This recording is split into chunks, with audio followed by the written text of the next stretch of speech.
Welcome to KRR kitchen. இன்றைக்கி நம்ம கிச்சனில் நல்ல ஒரு அருமையான முட்டை கிரேவி எப்படி செய்கிறதுன்னு தான் பார்க்க போகிறோம். இந்த முட்டை கிரேவி பார்த்திங்கன்னா இட்லி, தோசை, சப்பாத்தி, பூரி, பரோட்டான்னு எல்லாத்துக்கும் அருமையாக இருக்கும். அதே போல் சாப்பாடு பார்த்திங்கன்னா வெரைட்டி ரைஸு, புலாவு, அப்படி இல்லைன்னா இது போல் வெறும் சாப்பாடு இது கூட சேர்த்து சாப்பிட்றதுக்கெலாம் ரொம்ப அருமையாக இருக்குங்க. எல்லா வகையான சாப்பாட்டுக்கும் ரொம்ப சூப்பரான ஒரு கிரேவி ரெசிபி தான். எப்படி செய்கிறதுன்னு நம்ம வீடியோக்குள்ளே போய் பார்ப்போம்.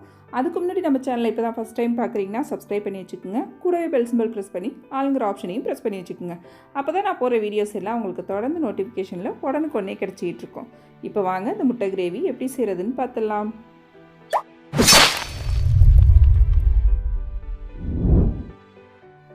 இப்போ முட்டை கிரேவி செய்யறதுக்கு பார்த்தீங்கன்னா அடுப்பில் ஒரு கடாய் வச்சுருக்கேன். ஒரு 2 டேபிள் ஸ்பூன் அளவுக்கு எண்ணெய் சேர்த்துக்கிறேன். இப்போ எண்ணெய் நல்லா காயட்டும். இதில் பார்த்தீங்கன்னா தாளிப்புக்கு ஒரே ஒரு மராட்டி மொக்கு, சின்ன துண்டு ஒரு பட்டை சேர்த்துருக்கேன்.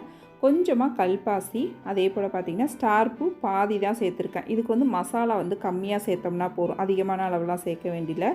அதே போல் ஒரு 1/4 டீஸ்பூன் அளவுக்கு சோம்பு சேர்த்துருக்கேன். இப்போ இதெல்லாம் நல்லா பொரிஞ்சு செவந்து வரட்டும்.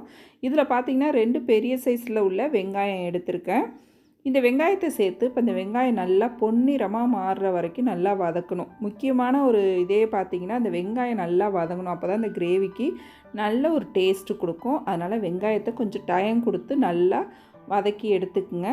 நல்லா இந்த அளவுக்கு வதங்கி நிறம் மாதிரி வரணும். இதுக்கப்புறம் பார்த்திங்கன்னா இதில் 1/2 டீஸ்பூன் அளவுக்கு இஞ்சி பூண்டு பேஸ்ட்டு சேர்த்துக்கிறேன். இஞ்சி பூண்டு பேஸ்ட்டு சேர்த்து ஒரு 2 செகண்டுக்கு வதக்கி விடுங்க, அதோட பச்சை வாடை போகிற வரைக்கும்.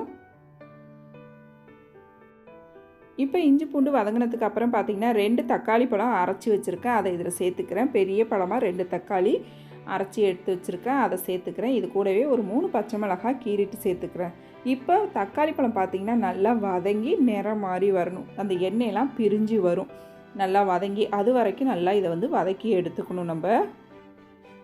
இப்போ பார்த்திங்களா நல்லா தக்காளி வதங்கி நல்லா எண்ணெய் பிரிஞ்சு வந்திருக்கு பாருங்கள். இந்த அளவுக்கு வதக்கி எடுத்ததுக்கு அப்புறம் தான் நம்ம மசாலா சேர்க்கணும்.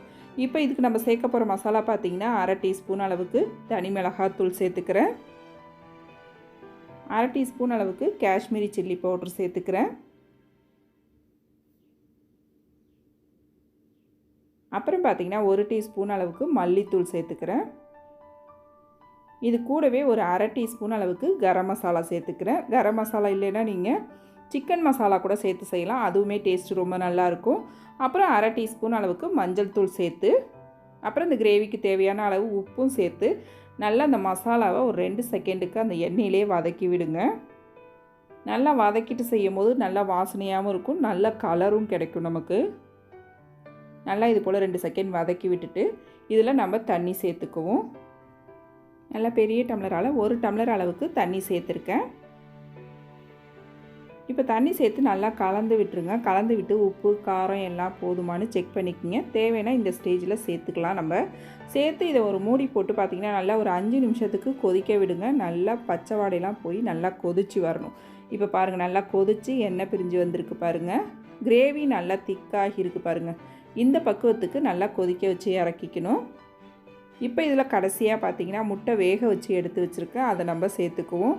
முட்டை பார்த்திங்கன்னா நல்லா வேக வச்சுட்டு கீரல் போட்டு எடுத்து வச்சுருக்கேன் 4 பக்கமும். இது போல் கீரல் போட்டுட்டு நம்ம முட்டையை சேர்க்கும் போது அந்த மசாலாலாம் முட்டை உள்ளேயும் இறங்கி சாப்பிட்றதுக்கு டேஸ்ட்டு நல்லாயிருக்கும்.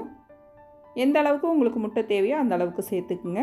அப்புறம் கடைசியாக பார்த்திங்கன்னா ஒரு 1/2 டீஸ்பூன் அளவுக்கு மிளகுத்தூள் சேர்த்துக்கிறேன். மிளகுத்தூள் கடைசியாக தான் சேர்க்கணும், அப்போ தான் அந்த கிரேவிக்கு டேஸ்ட்டு நல்லா எடுத்து கொடுக்கும். உங்கள் காரத்துக்கு தகுந்த அளவு இந்த மிளகுத்தூள் சேர்த்துக்குங்க. கடைசியாக கொஞ்சம் கொத்தமல்லி தழை தூவி நல்லா கலந்து விட்டுருங்க. கலந்து விட்டு ஒரு 2 செகண்ட் மட்டும் கொதிச்சிச்சுன்னா போதும். மிளகுத்தூள் சேர்த்ததுக்கப்புறம் நம்ம ரொம்ப நாளைக்கு கொதிக்க விடக்கூடாது. அப்படி கொதிக்க விட்டோம் அப்படின்னாக்கா நமக்கு டேஸ்ட்டு மாறி போயிடும்.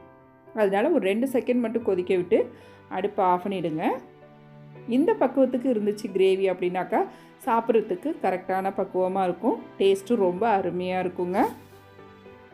அவ்வளோதான், நம்மளோட முட்டை கிரேவி ரொம்ப சூப்பராக அருமையாக ரெடி ஆகிடுச்சிங்க. இன்னும் சாப்பாட்டுக்கு தான் நல்லாயிருக்குன்னு சொல்ல முடியாதுங்க, எல்லா வகையான சாப்பாட்டுக்கும் வச்சு சாப்பிட்லாம்.